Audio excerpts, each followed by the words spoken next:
Sir GST का नया chapter TDS TCS first attempt है, तो प्रोबेबली इससे क्वेश्चन बहुत इजी आएंगे, टफ नहीं आएंगे। कभी भी जब नए अटेम्प्ट में नया कुछ होता है तो उससे क्वेश्चन इंस्टीट्यूट टफ नहीं देती है। मेरे हिसाब से इसमें जो इंस्टीट्यूट मैट के क्वेश्चन है वो आप जरूर अच्छे से करना, पहली चीज। दूसरा, जो सर अपन क्वेश्चंस किए हैं वो जरूर अच्छे से करना, जितने क्वेश्चन मैं आपको रेगुलर क्लास में कराया, क्योंकि ये एक्सट्रीम है, इससे ऊपर क्वेश्चन नहीं आएंगे सर, ठीक है। बट मेरे हिसाब से करके जाना, इस चैप्टर से डेफिनेटली क्वेश्चन आएंगे, क्योंकि जीएसटी अब 50 का है, तो प्लेस ऑफ सप्लाई हो गया 4 मार्क्स का, हो गया ना। तो टीडीएस टीसीएस भी 4 मार्क्स का, और अकाउंट्स और रिकॉर्ड्स भी 2 मार्क्स का। या ऐसे एडजस्ट करेंगे इन लोग कुछ, अब वो तो एमटीपी आएगी तो पता चलेगा, बाकी ऐसा ही कुछ एडजस्टमेंट होने वाला है। तो पढ़ के जाओ, इजी है, बन जाएगा, टिपिकल नहीं है, क्वेश्चन अच्छे होंगे, इजी होते हैं इसके क्वेश्चन, ठीक है। चलो let's start sir TDS TCS, ठीक है। ध्यान दो सर, बात हो रही है टीडीएस की। Sir tax deduction at source, sir हम इसको पहले भी पढ़ते थे बट इतना फोकस से नहीं पढ़ते, क्योंकि जब हम रिवर्स चार्ज पढ़ रहे थे तब भी हमने पढ़ा था सर कि ऐसा कोई पर्सन जो टीडीएस पर्पस के लिए रजिस्टर किया है उस पर आरसीए में एप्लीकेबल नहीं होता। जब हम जीटीए की सर्विसेज पढ़ते थे तो याद आया, वहां पर हम गवर्नमेंट को कवर करते थे ना सर। मैं आपको बताता था टीडीएस पर्पस के लिए गवर्नमेंट ही रजिस्टर्ड है, तो उन पे रिवर्स चार्ज एप्लीकेबल नहीं होता था।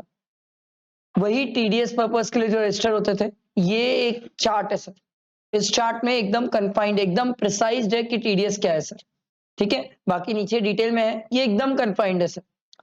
कौन लायबल टू डिडक्ट टैक्स?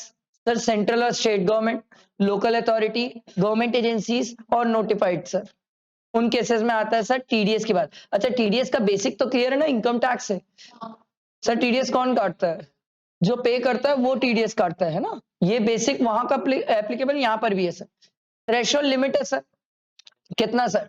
2,50,000 से एक्सीड करना चाहिए एक्सक्लूसिव ऑफ जीएसटी। सर ये वाला पॉइंट का क्वेश्चन है, ये वाले पॉइंट का क्वेश्चन किसमें है? आरटीपी में क्वेश्चन है सर, इसको देख लेना सर, क्योंकि आरटीपी में आ गया तो मेरे को लगता है अच्छा पॉइंट है कि सर 2,50,000 की जो लिमिट देखना उसमें जीएसटी नहीं आएगा सर। इस पॉइंट का क्वेश्चन है, जरूर देख के जाना। Rate of TDS sir, simple सी बात है सर, इन्होंने कितना बोला? 2%, हमें तो 2% याद रखना है, सीजीएसटी एसजीएसटी। सर टीडीएस नहीं होगा, एक केस है जहां पर टीडीएस की बात नहीं आती सर, जहां पर लोकेशन ऑफ सप्लायर और place of supply is different from the state registration of recipient. Sir recipient जिस जगह पे है उस जगह पे सप्लायर भी नहीं है एंड प्लेस ऑफ सप्लाई भी नहीं है, तो उस केस में सर टीडीएस का इंप्लीकेशन नहीं होगा। आई बात समझ? Due date sir by the end of the 10th, ठीक है। 10th हमारी सर सक्सीडिंग मंथ है ना, सक्सीडिंग ही रहेगा सर, मतलब अभी चल रहा है मार्च, तो 10th अप्रैल सक्सीडिंग मंथ। आई बात समझ? आते हैं सर अब टीडीएस का प्रोविजन डिटेल में देख लेते हैं सर। देखो सरकार ने सर कुछ नोटिफाई किया था सर, नोटिफाइड पर्सन है सर, देखो अथॉरिटी, बोर्ड और any other board set up by the parliament, state legislative, established by the government, जहां पर 51% पार्टिसिपेशन गवर्नमेंट का होना चाहिए सर। मतलब बेसिकली गवर्नमेंट से रिलेटेड अंडरटेकिंग सी कवर होगी सर टीडीएस पर्पस के लिए, ठीक। आओ आगे, registration of person liable to deduct TDS. Sir हमने ये रिवर्स चार्ज में पढ़ा था सर, जीटीए वाले केसेस में, जहां पर हम नीचे में ये पढ़ते थे सर, कुछ लोग है सर जो टीडीएस पर्पस के लिए, टीडीएस डिडक्ट करने के लिए अपने आप को रजिस्टर करते हैं सर, ठीक है। हमने बोला था उस केस में उनके ऊपर आरसीए में एप्लीकेबल नहीं होता सर, ठीक। देखो sir, a deductor has to compulsory register without any threshold limit, इसको थोड़ा ध्यान रखना, अच्छी बात है सर। टीडीएस वाले लोग कंपलसरी रजिस्ट्रेशन में जाते हैं। वैसे रजिस्ट्रेशन का जब आप चैप्टर पढ़ोगे, सेक्शन 24 पढ़ोगे, तो वहां पर लिस्ट में दिख जाएगा सर, सेक्शन 51, 52 टीडीएस टीसीएस, ये दोनों लोगों के लिए थ्रेशोल्ड लिमिट नहीं है, ये कंपलसरी रजिस्ट्रेशन की लिमिट पे। The deductor has a privilege of obtaining registration under GST without requiring PAN number नहीं लगेगा सर। क्यों नहीं लगेगा? क्योंकि है ये कौन? गवर्नमेंट। टीडीएस कौन काट रहा है? गवर्नमेंट ही तो काट रही है, और गवर्नमेंट एजेंसीज है, इसलिए पेन से बाहर किया sir. Grant of registration of person required to deduct tax at source, देखो सर ई एप्लीकेशन फाइल करोगे in form GST REG 07, sir MCQ में आ सकता है, डिटेलिंग में लिखने में तो नहीं आएगा, पर एमसीक्यू में ये बात आ सकती है sir. Procedure: if the tax deductor do not have any principal place of business in the state in which the registration application is made, sir जिस स्टेट में मैं रजिस्ट्रेशन के लिए अप्लाई कर रहा हूँ टीडीएस में, वहां पर मेरा प्रिंसिपल प्लेस ऑफ बिजनेस नहीं है। एग्जाम्पल, मैं सर मुंबई में अप्लाई कर रहा हूं, किस पर्पस के लिए, किस पर्पस के लिए एप्लीकेशन दिया सर, रजिस्ट्रेशन पर्पस के लिए। और सर मेरा प्रिंसिपल प्लेस ऑफ बिजनेस कहाँ है, रायपुर में। ठीक है, समझ आया, क्या बोला, समझ आया ना। मैंने रजिस्ट्रेशन के लिए कहाँ अप्लाई किया, मुंबई में, पर मेरा प्रिंसिपल प्लेस ऑफ बिजनेस कहाँ पर है, रायपुर में। तो उस केस में आपको नेम ऑफ द स्टेट और यूनियन टेरिटरी आपको बताना पड़ेगा सर, फॉर्म जीएसटी आरईजी 07 में सर, पार्ट बी में, कि आपका प्रिंसिपल प्लेस ऑफ बिजनेस क्या है और आप कहां से रजिस्टर कर रहे हो, बताना पड़ेगा सर। नहीं तो सामने वाले को पता कैसे चलेगा सर, क्योंकि एक बात समझो अगर आपको जीएसटी में याद हो तो क्या हम स्टेट वाइज रजिस्ट्रेशन ले सकते हैं, हाँ स्टेट वाइज ही जीएसटी में रजिस्टर होते हैं। तो सर रजिस्ट्रेशन तो हम कहीं से भी ले सकते हैं, अरे मैं दिल्ली में भी रजिस्ट्रेशन ले सकता हूँ जीएसटी में, कहीं गलत थोड़ी के सर। बट बात ये ना सर, मैं कहाँ प्रिंसिपल प्लेस ऑफ बिजनेस है ये बताना जरूरी है सर। आरसी इशूड होगा sir with in 3 working days, form GST REG 06। ठीक, cancellation of RC, sir RC cancel भी हो सकता है सर, अगर आपने कोई गलत किया है, डिफॉल्ट किया है, इंक्वायरी वगैरह हुई है आपके खिलाफ, तो आरसी कैंसिल भी हो सकता है सर। ठीक है, आ गया हो sir. Form and manner of submission of return by person required to be deducted tax as source. Sir इनको क्या क्या फॉर्म फिल करना पड़ेगा, form GST REG, form GSTR 7, इनकी ये रिटर्न है सर, जीएसटीआर 7, याद रखना सर, इनकी रिटर्न जीएसटीआर 7 है सर, ध्यान रखना सर, ध्यान रखना सर। अच्छा एक बात सर, मैं किसी का टैक्स काटता हूं, याद है ना सर, मैं अगर किसी का टैक्स काटता हूं तो सर क्या वो पर्सन जिसका मैंने टैक्स काटा है बाद में उस टैक्स को वो क्लेम करता है कि नहीं, करता है सर। इनकम टैक्स में भी तो यही सीख के आया सर, मैं किसी का टैक्स काटा हूं तो बाद में उस टैक्स अमाउंट को क्लेम कर लेता है टीडीएस का, सेम बात यही है सर। इसीलिए हम सर्टिफिकेट देते हैं सर डिडक्टी को, कि कल के दिन भैया इस सर्टिफिकेट के बेसिस में जो तेरा टीडीएस गवर्नमेंट ने काटा है उसको तू कल के दिन क्लेम कर पाए। समझ आई बात, बैठा दिमाग में। फिर आता है सेक्शन 52, ये टीसीएस से रिलेटेड है सर। ये क्या बोलता है सर, आपको एनुअल स्टेटमेंट फाइल करना पड़ेगा 31 दिसंबर तक। मैं बोला ये डेट तो मैं कहीं पहले भी पढ़ा हूं, ये बोले सर आप एनुअल रिटर्न के टाइम यही डेट पढ़े हो सर, एनुअल रिटर्न की लास्ट डेट क्या है सर, 31 दिसंबर of the succeeding financial year, है ना। ठीक है सर, अगर आपने कुछ गलतियां की है तो आप उसको रेक्टिफाई कर सकते हो by e commerce operator. E commerce operator कौन होते हैं सर, जो टीसीएस कलेक्ट करते हैं, याद है ना सर, कलेक्शन, यहां पर टीसीएस कलेक्ट किया जाता है। इससे रिलेटेड ना 2-3 पॉइंट है जहां से क्वेश्चन आ सकते हैं। सबसे पहला टाइम लिमिट पर रेक्टिफिकेशन, ये बहुत सिंपल है, ये बहुत सिंपल है कि सर हम पहले भी पढ़ के आए, ये लिमिट अगर आपको याद हो तो हम सर आईटीसी अवेल करने की जो टाइम लिमिट थी ये वही टाइम लिमिट है, सेम है, कुछ चेंज नहीं हुआ है। Claim of TCS bye the supplier, TCS कौन कलेक्ट करेगा, जो गुड्स या सर्विसेज सप्लाई किया होगा वही टीसीएस कलेक्ट करेगा, करेगा ना, यही तो लिखा हुआ है, claim of TCS bye the supplier. मैंने कलेक्ट किया, सामने से वाले से कलेक्ट किया और कलेक्ट करके किसको दूंगा, गवर्नमेंट को।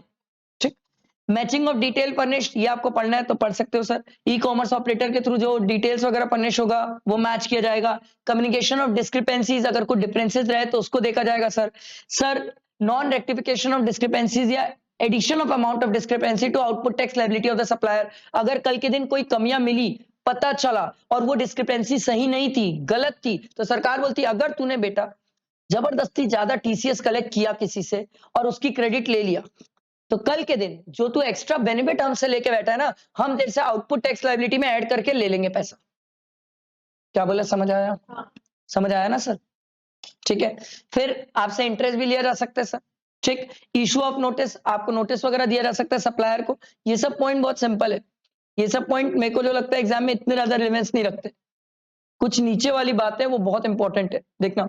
Any authority not below the rank of deputy commissioner may serve a notice along with a summary thereof electronically in form GST DRC 01 either before or during the course of any proceeding under this act requiring the e-commerce operator to furnish the details। थोड़ा सा ध्यान रखना इसको,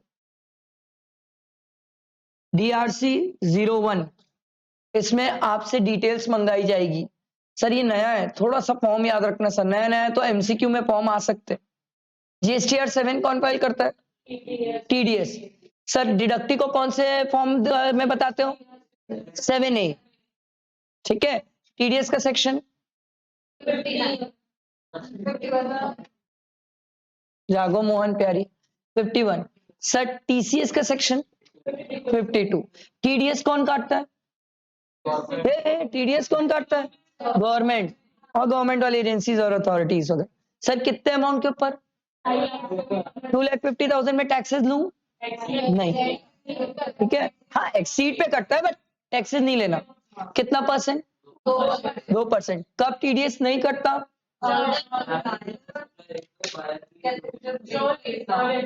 एक साथ सब कुछ अलग अलग बोल रहे हो। मैं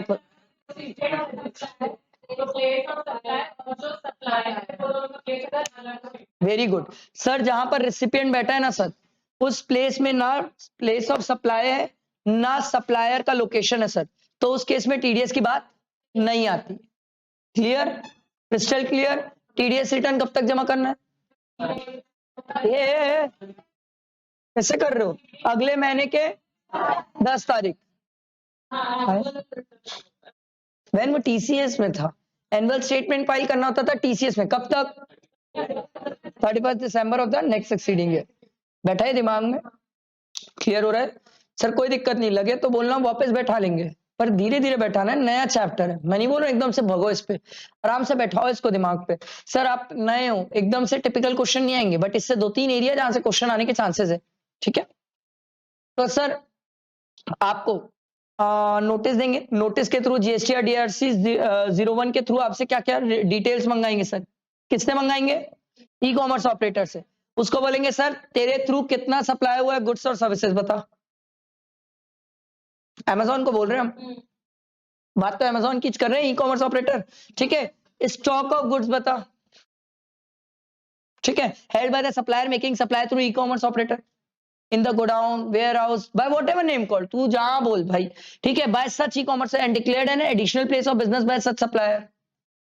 अगर तू ई कॉमर्स ऑपरेटर अमेजोन के थ्रू बता रहा है कि मेरा गोडाउन रायपुर में है, मेरा गोडाउन मुंबई में है, तू सब जगह का स्टॉक बता, कितना है तेरे पास स्टॉक? कौन बताएगा? किससे लेगा डिटेल? सप्लायर से। अरे ई कॉमर्स ऑपरेटर, अमेजोन के पास स्टॉक थोड़ी है सर, आराम से। अमेजोन के पास स्टॉक नहीं है सर कभी भी। स्टॉक तो जो अमेजोन के थ्रू सप्लाई कर रहा है उसके पास स्टॉक है। क्लियर हुई बात? इंटीमेशन कितने दिन के अंदर देना है? 15 दिन। अगर नहीं दिए तो penalty up to 25,000। Up to sir 25 नहीं बोलना, अप टू 25। अप टू में अंतर होता है सर। ठीक है, when TCS provision does not apply are not applicable where GST is payable under reverse charge। very important, घोट के पी जाओ, घोट के पी जाओ सर, क्योंकि एमसीक्यू में आ सकता है ना sir. Cases where TCS is not applicable, याद रखना सर। रिवर्स चार्ज वाली बात, टीसीएस नहीं आएगा, नहीं आएगा। अबे तो रिवर्स चार्ज में आना भी नहीं चाहिए। रिवर्स चार्ज में लायबिलिटी कौन पे करता है? रिसिपिएंट। आराम से। रिवर्स चार्ज में लायबिलिटी कौन पे करता है? रिसिपिएंट। अबे तो जब जिम्मेदारी रिसिपिएंट की है तो ई कॉमर्स ऑपरेटर बीच में करेगा क्या? अरे समझ, ई कॉमर्स ऑपरेटर उससे कलेक्ट ही नहीं कर पाएगा, क्योंकि रिसिपिएंट बोलेगा अबे कदे मेरे को पे करना है, तू मुझसे क्यों कलेक्ट करेगा? लॉजिक समझ आया? इसलिए वो टीसीएस से बाहर चल जाता है। क्लियर? सर नहीं आएगा प्लीज बोलना, क्योंकि हमें काफी टाइम हो गया जब हम रेगुलर क्लास में इसको पढ़े थे चैप्टर को। कोई पॉइंट नहीं याद आया, नहीं समझ आया, प्लीज बोल देना, मेरे को नहीं पता चलेगा सर। ठीक है, TCS provision does not apply in case of an exempt supply. Sir exam में आप करोगे भी क्या, मेरे को ये बताओ, क्या करोगे टीसीएस लेके सामने वाले से? ठीक है, TCS provision does not apply on import of goods and services. इस पे भी वार किए, तो आपसे हम 3 चीज याद रखें सर। एग्जाम में क्वेश्चन आ सकता है, 2 मार्क्स का ही आ सकता है। What are the cases where TCS provisions are not applicable? याद रखना sir, reverse charge, exam supply, import of goods and services. एकदम ध्यान रखना सर, 3 केसेस जहां टीसीएस एप्लीकेबल नहीं होता। ठीक है, उसके बाद देखो सर, ये क्लैरिफिकेशन, ये बड़ा प्यारा है, मेरे को लगता है यही आएगा एग्जाम में। बड़ा प्यारा है, बहुत प्यारा है, अच्छा क्वेश्चन बनने के चांसेस है। मेरे ख्याल से आरटीपी में इसका क्वेश्चन है, आरटीपी में इसका क्वेश्चन भी है सर। जहां पर क्या होता है sir, e commerce operator Amazon, समझ लो अमेजोन, मैं ऑर्डर कर रहा हूं अमेजोन से, मैं बायर, अमेजोन पे कोई सेल कर रहा है सेलर, ये हो गया एक ई कॉमर्स ऑपरेटर। कई बार ऐसा होता है कि 2 ई कॉमर्स ऑपरेटर हो जाते हैं। बायर जिस वेबसाइट, जिस ऐप से वेबसाइट से जाके ऑर्डर कर रहा है वो पहला ई कॉमर्स ऑपरेटर, वो वेबसाइट वाला दूसरे वेबसाइट वाले से बात किया, अबे सुन वो ऑर्डर आया है तो तू अपने सेलर को बोल तेरे को गुड्स देगा, तू मेरे को दे, मैं अपने बायर को दूंगा। दो ई कॉमर्स ऑपरेटर, ये मेरे को लगता है अच्छा पॉइंट है, एग्जाम में आने के चांसेस है सर। ठीक है, इसमें ध्यान रखना टीसीएस कौन देगा। ठीक, चलो देखते हैं, आराम से देखते हैं, हड़बड़ी नहीं करते। It's a very good point. देखो, in a situation where multiple e-commerce operators are involved in a single transaction, एक से ज्यादा, मल्टीपल मतलब एक से ज्यादा, ठीक है, for supply of goods and services और both through e-commerce platform, where the supplier side e-commerce operator himself is not the supplier, मतलब समझाता हूं मैं आपको समझाता हूं, नहीं आप मेरी बात सुनो, मैं आपको समझाता हूं सर। मैं, हाँ बहुत प्यारा एग्जाम्पल है मेरे पास, बहुत प्यारा एग्जाम्पल है। मैं किसी थर्ड पार्टी का ऐप यूज कर रहा हूं और अपने लेक्चर सेल कर रहा हूं, तो वो ऐप मेरा नहीं है, ठीक है, वो ऐप मेरा नहीं है, किसी और का है। क्लियर हुआ? तो वो मेरा नहीं है, तो ई कॉमर्स ऑपरेटर अलग हो गया, सप्लायर साइड वाला मैं अलग हो गया। ये पहला केस समझ आया? क्या ऐसा भी हो सकता है कि मैं अपने ही ऐप से सप्लाई करूं? नीचे वही केस है नेक्स्ट, कि मैं अपने ऐप से सप्लाई करूं। क्लियर हुआ? ठीक।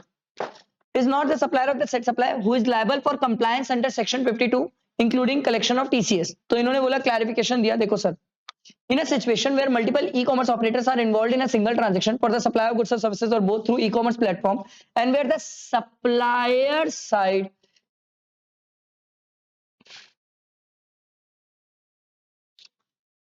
घोट के पीछे उसको, किसके थ्रू बॉर्न हो रहा है सर? सप्लायर साइड वाला, जो उसको दिख रहा है। एग्जैक्टली, जो आदमी सप्लाई कर रहा है उसका जो ई कॉमर्स ऑपरेटर है जिसके थ्रू वो सप्लाई कर रहा है, उस ई कॉमर्स ऑपरेटर के ऊपर ऑब्लिगेशन डाला गया। रेगुलर क्लासेस में चार्ट बनवा के सिखाया था, वो जो चार्ट बनवाया था वो बड़ा जबरदस्त है सर, उसको बड़े प्यार से रखना अच्छे से, आखिरी दिन तो उसी को देख के चल जाओ, इतना पढ़ना भी नहीं पड़ेगा, वहीं से काम बन जाएगा। क्लियर हुई बात? तो कौन फंसा? मैं नहीं, कौन? मेरा जो ई कॉमर्स ऑपरेटर, जिसके थ्रू मैं सप्लाई कर रहा हूँ, जिसके थ्रू, मेरा नहीं, जिसके थ्रू मैं सप्लाई कर रहा हूँ, वो टीसीएस कलेक्ट करेगा, उसके ऊपर ऑब्लिगेशन है। ठीक है, आ गया मैं। ठीक है, who finally releases the payment to the supplier for a particular supply made by the said supplier through him। Clear हुआ सबको? Crystal clear? आप चाहो तो ये एग्जाम्पल भी पढ़ सकते हो। ठीक है, आगे बढ़ते हैं, सेकंड इशू देखते हैं। सर समझ आया तो एग्जाम्पल स्किप करता हूं, नहीं तो एग्जाम्पल पढ़ देता हूं, आप जैसा बोलो। समझ आया? किसी को डाउट है तो बोले, एग्जाम्पल पढ़ दूंगा, और अगर क्लियर हुआ कि हाँ सर कैसी चली कहानी, तो सेकंड इशू में चलते हैं। चले सेकंड में, ठीक है। इन अ सिचुएशन, मैं वो खिड़की बंद कर देना। In a situation where multiple e-commerce operators are involved in a single transaction of supply of goods and services or both through e-commerce platform and the supplier side e-commerce operator is himself supplying the goods।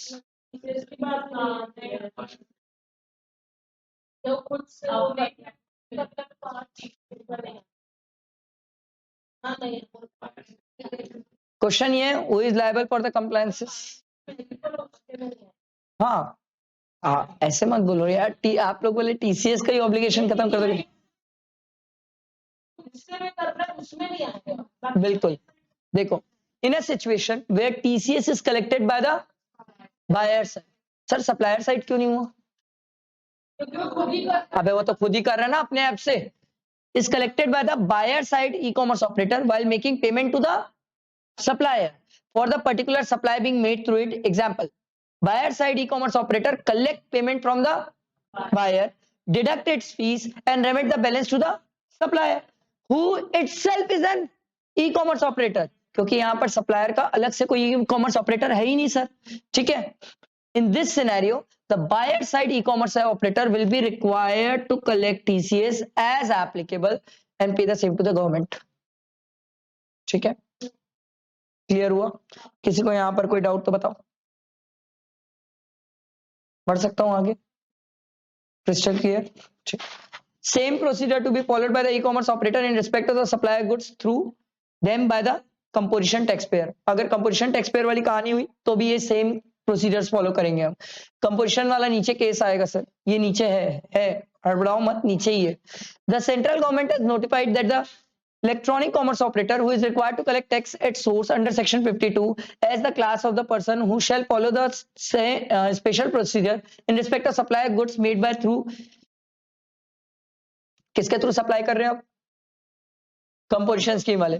यहां पर composition scheme वाले में लोचा क्यों आता है पता है सर? दिक्कत इसलिए इसको क्रेडिट की बात नहीं होती है, तो दिक्कत यही है ना सर कि यहां पर कंपोजिशन स्कीम के केस में टैक्स कलेक्शन वाली बात ही क्यों आती है? क्योंकि ये क्रेडिट तो ले नहीं पाएगा। हमें वही तो बोल रहा हूं, अब कंपोजिशन स्कीम में कोई बंदा है तो वो टैक्स कलेक्ट ही क्यों करेगा? तो बात यही आती है ना, जब वो टैक्स कलेक्ट नहीं कर रहा है तो क्या टीसीएस का भी ऑब्लिगेशन होगा कि नहीं होगा? आओ सर देखो क्या बोल रहा है।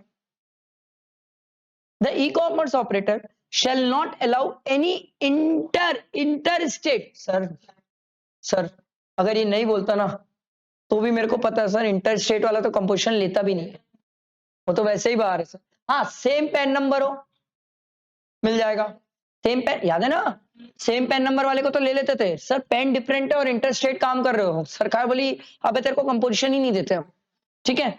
The e commerce operator shall collect tax at source of the set in respect of supply of goods made through it by the said person and pay to the government, and the e-commerce operator shall furnish the detail of such supplies under form GSTR 8। 7 किसका है? TDS। 8 किसका है? TCS। आराम से, ठीक है, forms नए हैं तो आ सकते हैं। Special procedure to be followed by the e-commerce operator in respect of supply of goods through an unregistered।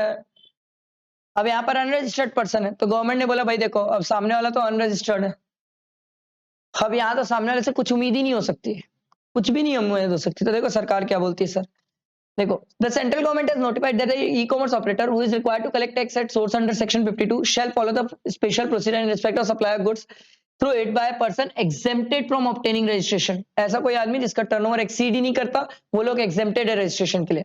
The e commerce operator shall allow the supply of goods through it by the said person only if the,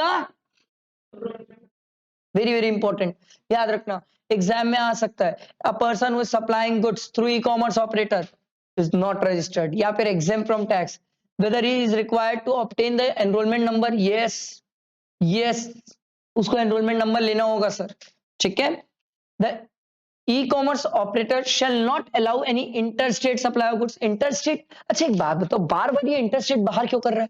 चलो exam composition में बाहर किया था, दिल पे लगा, ठीक है सही है, मान लिया कंपोजिशन वाला चैप्टर भी पढ़ा था, सर यहाँ क्यों इंटरस्टेट मना करा?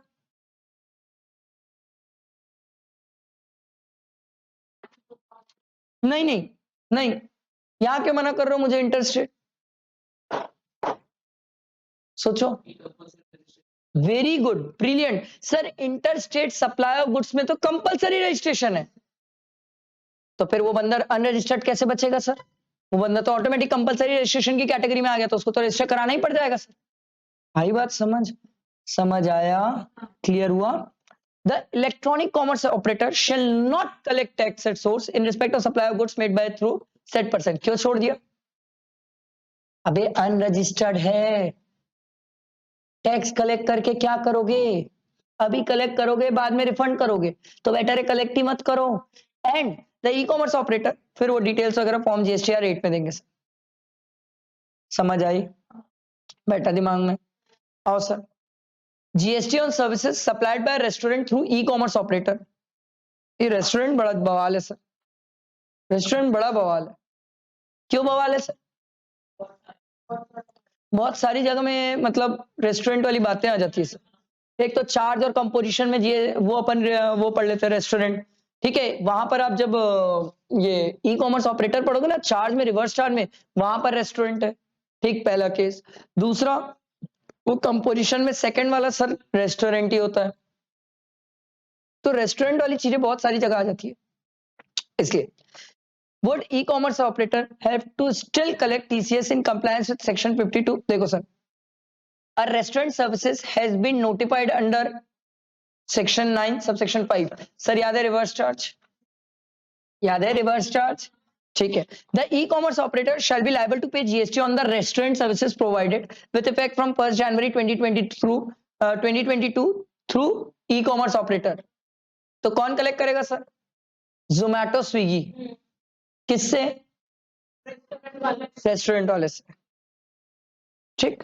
Accordingly, the e-commerce companies will no longer be required to collect TCS and file GSTR rate in respect of restaurant services on which it pay tax in terms of।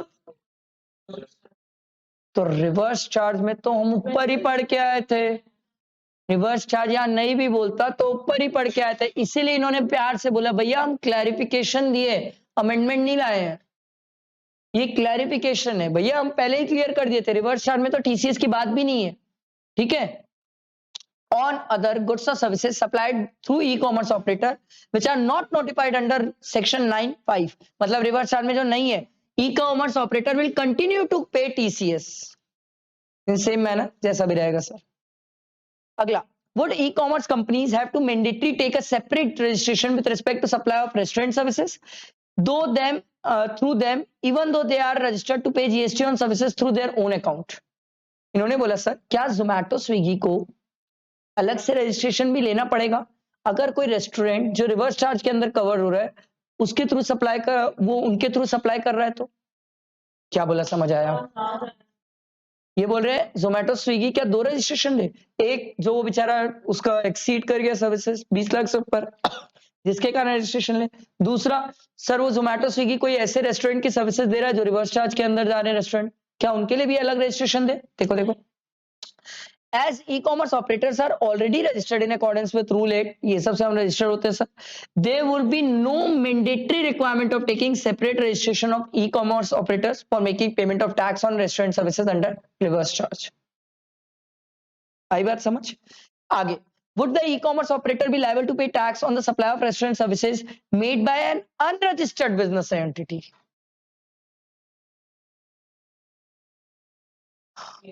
अब क्या हो रहा है, दिक्कत समझो, रजिस्टर्ड में दिक्कत नहीं आती है, रजिस्टर्ड में दिक्कत नहीं आती, अगर वो रजिस्टर्ड है तो आप वैसे ही रेस्टोरेंट वाले से टीसीएस ले लो, क्या दिक्कत है, वो तो वैसे ही क्रेडिट ले लेगा, बट अगर सामने वाला अनरजिस्टर्ड है तो वो तो नहीं देगा, वो तो सीधा सीधा मना कर देगा, बोले पागल है क्या भी, मेरे ऊपर जीएसटी की बात ही नहीं आती, तू कहाँ जीएसटी के बीच में फंसा रहा है मेरे को। सरकार बोली ओके फाइन, उस केस में हम ई कॉमर्स ऑपरेटर से बात करेंगे। E-commerce operator will be liable to pay GST on any restaurant services supplied through them, including an unregistered person। कौन मरा? E-commerce operator। ठीक। What will be the aggregate turnover of persons supplying restaurant services through e-commerce operator? Aggregate turnover क्या होगा sir?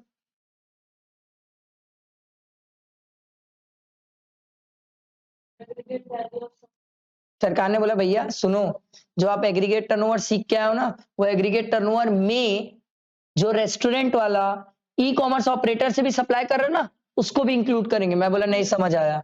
बोले तेरा cafe चला रहा है? मैं बोला हाँ।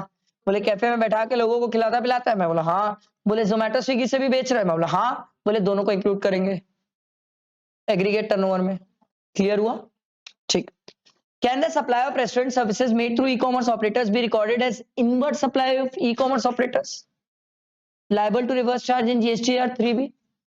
No, e-commerce are not the recipient। अबे कैसे recipient होगा? खुद सोच के देखो सर, क्या जोमेटो स्विगी कैफे से लेके खा रहे हैं? वो तो एक प्लेटफॉर्म प्रोवाइड कर रहे हैं जिससे लोग ऑर्डर कर रहे हैं और खा पी रहे हैं sir. E-commerce are not the recipient of restaurant services supplied through them. Since they are not the input services to the e-commerce operator, they are not to be reported as inward supply। वो होना ही नहीं चाहिए sir. कैसे होगा sir? जब वो ले ही नहीं रहे उस चीज को तो उनके लिए इन्वर्ट कैसे हो जाएगा? Would e-commerce operators be liable to reverse proportional input tax rate in his input goods and services for the reason that input tax rate is not admissible to the restaurant services? Sir इनको आप चाहो तो एक बार read कर सकते हो, इतना खास इतना इंपॉर्टेंट नहीं है सर। E commerce operator provide their own services as an electronic platform and intermediary for which it could acquire input. खरीद सकते हैं, जोमेटो वाले तो खरीद ही रहे हैं ना सर, अपने बंदे लोगों के लिए सेम कलर की टी शर्ट, वो जो बैग है सेम कलर वाला बैग, रेड कलर वाला खरीद ही रहे हैं, तो खर्चे तो वो भी कर ही रहे हैं सर। ठीक है। On which e commerce avail input tax credit the e commerce charges commission fees. आप लोग कभी जोमेटो स्विगी से ऑर्डर करके देखना, उसमें ना कन्वीनियंस एंड टैक्स लिखा हुआ रहता है, वो चार्ज कलेक्ट कर रहे sir. For the services it provides, the ITC is utilised by the e commerce operator for the payment of GST on services provided by e commerce operator on his own account, say should say restaurant. The situation in this regard remains unchanged even after e-commerce operator is made liable to pay tax on restaurant services. E-commerce operator would be liable, would be eligible to ITC as before.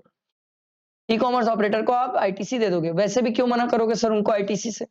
वो लोग कुछ गलत थोड़ी कर रहे sir, वो लोग कुछ गलत थोड़ी कर रहे जो आप उनको आईटीसी से रोक दोगे sir. Accordingly it is been clarified that e commerce operator shall not be required to reverse ITC on account of restaurant services on which it pay GST under reverse charge. ठीक है, बैठा दिमाग में। इसके बाद और भी 2-3 क्वेश्चंस हैं। Can e-commerce operator utilize its ITC to pay tax with respect to restaurant services supplied through an e-commerce operator? No. अबे शुरुआत से पढ़ ले, रिवर्स चार्ज की लायबिलिटी तो कैश में जाती है, तो फिर क्रेडिट कैसे यूज कर दोगे? ये नहीं भी बोलता ना तो भी कॉमन सेंस है। ठीक है, अगला, whether supply of goods and services other than restaurant services through e-commerce operator be taxed at 5% without ITC? इन्होंने बोला सर देखो, e-commerce is required to pay GST on services supplied under reverse charge. Beside the services, other supply is made on his own account. On any supply that is not notified under reverse charge, that is supplied by a person through e-commerce operator, the liability to pay GST continue on such supplier, and e-commerce operator shall liable to pay TCS on such supply. मतलब कोई आदमी अगर e-commerce operator के through supply कर रहा है तो supplier GST देखेगा, ई-कॉमर्स ऑपरेटर सिर्फ टीसीएस देखेगा। जीएसटी का कितना परसेंट होगा, क्या होगा, वो सप्लायर का माइंड है। आई बात समझ? Thus, the present discrepancy continue for e-commerce operator on supply other than restaurant services. On sub supply other than restaurant services made through e-commerce operator, GST will be continue to billed, collected, deposited in a same manner as it is done at present. E-commerce operator will deposit TCS. E-commerce operator बोलेगा मेरा काम TCS का है, मेरा काम GST लगाना ही नहीं, GST supplier लगाएगा, मैं क्यों दिमाग लगाऊं सर, मैं तो सप्लाई ही नहीं कर रहा हूं। आई बात समझ? आगे देखो, good restaurant services and goods or services other than restaurant services sold by a restaurant to a customer under the same order be billed differently. क्या अलग अलग बिल्स बना सकते हैं? Would shall be liable for raising invoices in such cases. देखो, considering that liability to pay GST, supplier other than restaurant services through e-commerce operator and other compliances under the act, including issuance of invoice to a customer, continue to lie with the respective किसकी जिम्मेदारी? Supplier की। E commerce operators को बीच में हम नहीं लाते। ठीक है, it is advisable that e commerce operator raises separate bill on restaurant in such cases where e commerce operator provide other supply to a customer other under the same order.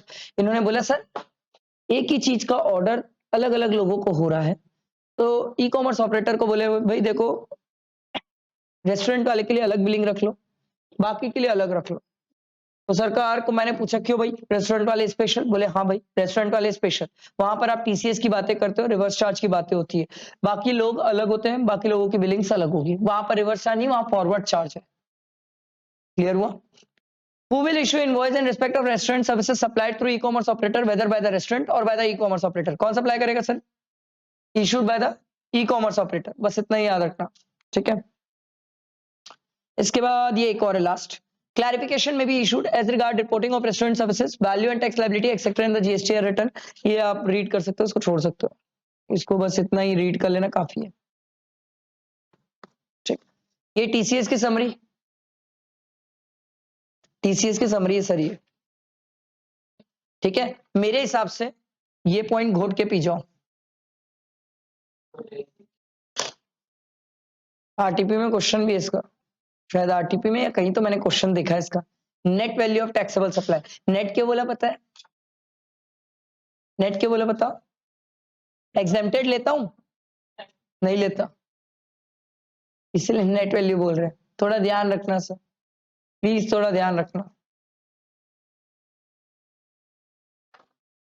Reverse charge आता नहीं, exempted आता नहीं, ठीक है, जो return किया वो आता नहीं, तो बचा जो है वही आएगा सर, थोड़ा ध्यान रखना।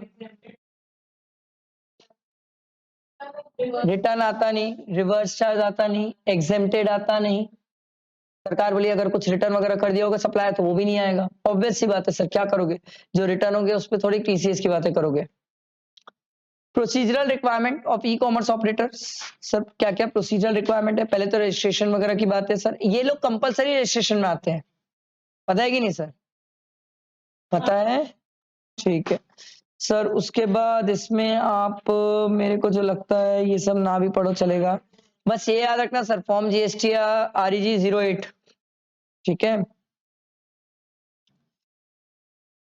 रिटर्न फाइल करते हैं फॉर्म GSTR 87 किसका है?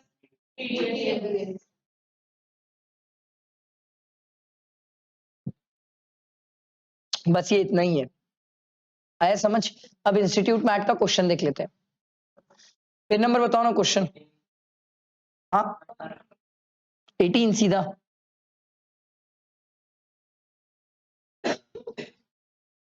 ये रहा, देखो। Mr. X is supplying supplier selling his own product through a website hosted by him. Does he fall under the definition of e-commerce operator? No. Whether is required to collect TCS on such supply? नहीं। कौन collect करेगा? Buyer side e commerce operator collect करता है sir, seller side तो है ही नहीं sir, बात ही नहीं है। जीएसटी लगेगा कि नहीं? अबे जीएसटी लगेगा, अभी हम टीसीएस पूछ रहे थे, पता चला एग्जाम में वो मत लिख के आ जाना नोट जीएसटी, तो जीएसटी है ना कि वो ई कॉमर्स की डेफिनेशन में तो आता है पर वो टीसीएस कलेक्ट नहीं। कौन? ई कॉमर्स ऑपरेटर, हाँ तो वेबसाइट तो है ना उसकी वो नहीं कलेक्ट कर सकता क्योंकि वो अपनी वेबसाइट से ही कर रहा है काम। बायर साइड जो ई कॉमर्स ऑपरेटर होगा वो टीसीएस कलेक्ट करेगा। सेकंड क्वेश्चन यही है क्या?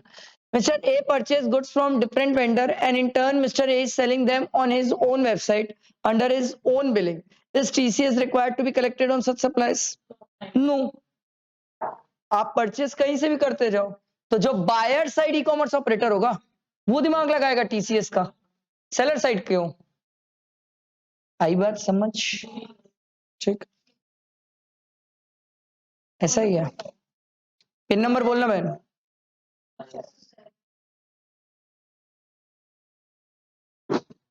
ये बाबा खत्म हो गई तो जिंदगी, चलो भाई अच्छा लगा। Whether the rate of tax at the rate of 1% under section 52 is CGST, SGST or a combination of both? Combination में 2% आता हाँ ये भैया टीडीएस का 2% है, टीसीएस का इफेक्टिव ऑफ 0.5 और 1% है। हालांकि is every e-commerce operator required to collect tax on behalf of the actual supplier?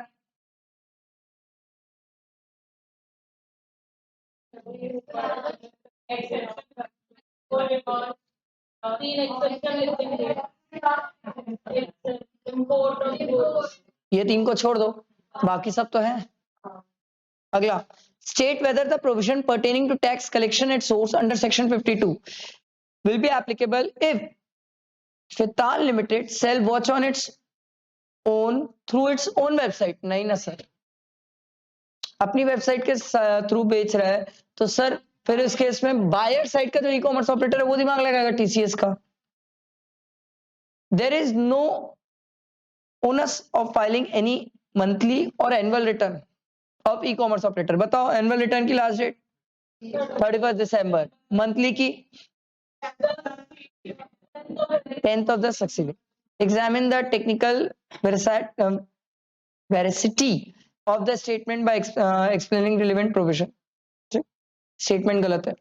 State whether the provision pertaining to tax collection at source under section 52 will be applicable if ABC Limited, who is a dealer of Royal brand, Royal होना चाहिए था, Royal brand, sells watches through Flipkart, an electronic commerce operator। बताओ e-commerce operator उसे फ्लिपकार्ट लिख दिया तो क्या हुआ, वो तो फ्लिपकार्ट ही है तो वो फ्लिपकार्ट ही। तो बताओ भाई उस केस में समझ आ रहा है सर? खुद की वेबसाइट नहीं है, खुद के नाम पे नहीं है, यहाँ पर हम दूसरे के थ्रू कर रहे हैं, तो दूसरे के थ्रू कर रहे हैं तो टीसीएस की एप्लीकेबिलिटी होती है किसके साइड, सप्लायर की buyer, supplier side e commerce operator की लायबिलिटी होगी। आई बात समझ? बस इतना ही तो था, खत्म। Bye bye.